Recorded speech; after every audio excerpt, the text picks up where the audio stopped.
C'est désormais officiel, c'était attendu. Didier Deschamps prolonge son contrat de sélectionneur de l'équipe de France jusqu'en juin 2026. Après des jours, voire des semaines de négociations, Didier Deschamps va continuer à devenir le sélectionneur des Bleus jusqu'à la Coupe du Monde 2026. C'est le principal concerné qu'il a lui-même annoncé lors de l'Assemblée fédérale de la Fédération française de football qui se tient samedi à Paris, exprimant sa satisfaction de poursuivre une aventure entamée en 2012. Guy Stéphane, son adjoint, Franck Raviot, l'entraîneur des gardiens, et Cyril Moine, le préparateur physique, vont également poursuivre leur mission en équipe de France, annoncé la Fédération française de football sur son site. Fort d'un bilan brillant à la tête des Bleus, une victoire en Coupe du Monde en 2018 et une finale en 2022, une finale d'Euro en 2016 et un succès en Ligue des Nations en 2021, le Basque de 54 ans fait durer encore un peu le plaisir, barrant dans le même temps la route à Zinedine Zidane. Mais c'est à préciser qu'il y avait eu des négociations entre Didier Deschamps et la Fédération française de football, notamment Noël Le Graët, car le sélectionneur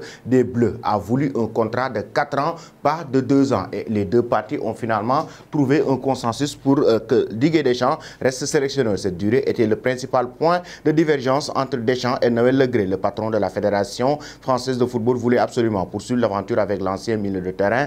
L'entente entre les deux hommes a toujours été bonne depuis 10 ans et le début de leur collaboration renforcée par les résultats sportifs et même financiers. Seulement, le Breton âgé de 81 ans n'est pas au mieux de sa forme physique et son mandat s'achève en 2024. Il n'abriguera pas un 5e et se refuser jusque-là à prolonger Didier Deschamps au-delà de sa propre échéance.